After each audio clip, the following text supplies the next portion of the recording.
Hey guys, well I thought we'd do kind of a comparison of some consumer grade headlamps. Many of you guys know I do reviews of what would be considered exotic headlamps. You know, some of the more expensive ones, more powerful ones using specialized batteries, things of that nature. The reason I'm doing this is because it's definitely hard to tell when you do a review on YouTube.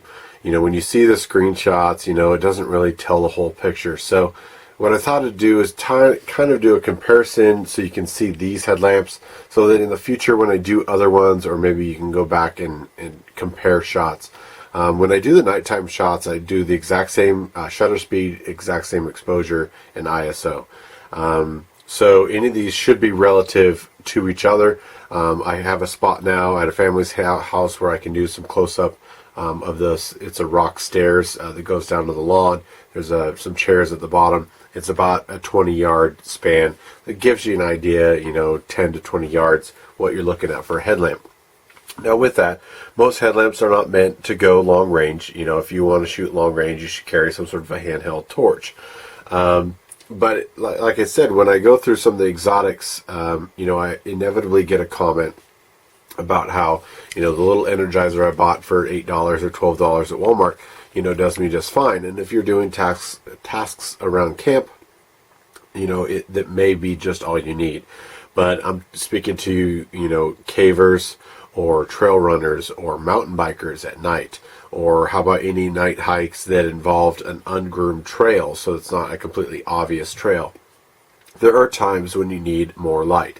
So what I thought to do is kind of give you a comparison to let you know what your little Energizer looks like. And we'll put in a quick picture here, and then at the end I'll kind of do a montage.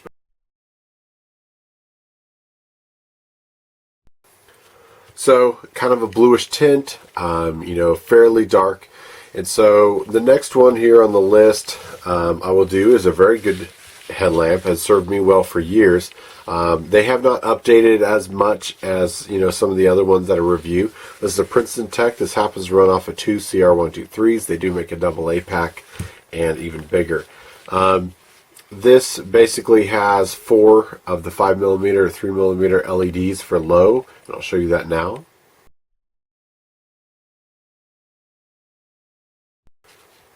Or you can kick on the larger LED centered, which has kind of a focused lens, and that gives you a much longer shot.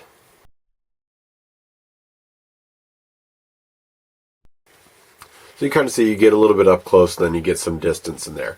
And it's definitely good. This is not the newer one. They do have one that goes up to 200 lumens, so it would be even a little bit brighter. But very strong headlamp. The only issue I ever had was I had some DEET eat through some of the cords, and so it's not quite as good as it should be back there. Compromised it a little bit. Another one on the scene that I really like what they do is Mammoth. Mammoth, this is a AA pack. This has blinky red LEDs on the back, and what they do on this specific one, not all theirs, but it's a focusable lens, so like a mag light, you're able to go from wide beam to tight beam. So when I show you the wide beam here,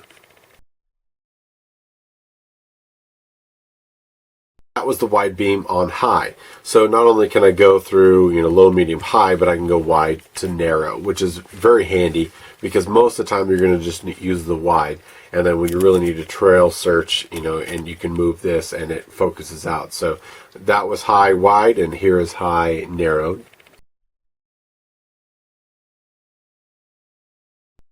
You can see it gets down to a square beam, like a lot of the aspheric lenses that you normally typically see as kind of a domed lens. If some of the terminology is different, you may have to look it up. But for those of you sort of flashlight enthusiasts and headlamp enthusiasts, you'll know what I'm talking about. One thing I always appreciated with Mammoth is it's fairly comfortable, for wearing it long periods of time. But they do a good job at using lower wattage LEDs, like this would be considered a 1 watt compared to a 3 watt, something like that. But they're able to use and utilize all that light much more effectively for whatever reason. So they have, top of the line sort of distance light beams, outputs, but their battery run times are above or par with some of the best, sort of Petzls, which is kind of the main competitor to some of these here. I don't have a Petzl in front of me, but this kind of gives you an idea of what you're looking at. Now, a few years back, I would not have considered Fenix to be a main consumer because they were kind of in the flashaholic realm. Now you can pick up Fenixes at all sorts of sporting goods stores. You can pick up Fenix at REI. This happens to be the HP20, which is a separate pack. A lot of you guys don't like that. I use it in the winter so I can keep the batteries warm, and then it's got a separate switch out here. Some people have had issues with that. That's a whole separate thing. I have a review on this. You can go read it. But much deeper reflector, much more sort of up-to-date LED. And on high, well, let's just start down low, and I'll show you the low, medium, and then high, and then at the end we'll do all of these.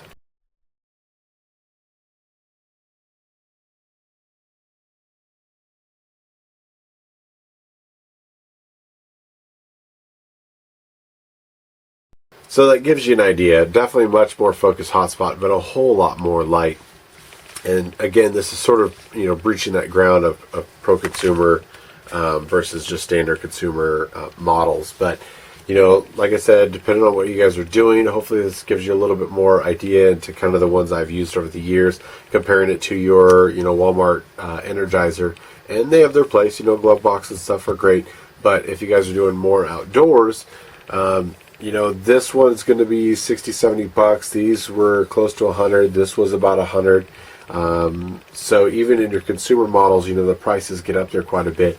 So when I show you, the old Zebra H600, which I have a review on, it's pushing that $80, $90 range, and its form factor, as far as, that's the whole thing with the band, obviously, but I use this as my EDC light, as I said in that review. You add a small band and now you have a headlamp. But this has the possibility of 750 lumens for short periods. But still, it's a different battery and a few other things. So cost aside, it behooves you to look into something like this. But just be going to use this as a base comparison to other models and other reviews in the future. This gives you an idea. If you go to an REI or an outlet store, outdoor store, and you start seeing Princeton Tecs and the Petzls and the Mammoth, it gives you an idea what it compares to the one you can buy at Walmart. And then, moving up towards the Fenix, and then the review here of this. And I'll give you kind of a little montage side by side so you can kind of see. We'll go Energizer into the Princeton Tec, the low and the medium, or the wide beam and the narrow beam. Same with the Mammoth, and then that one. And I appreciate you guys watching.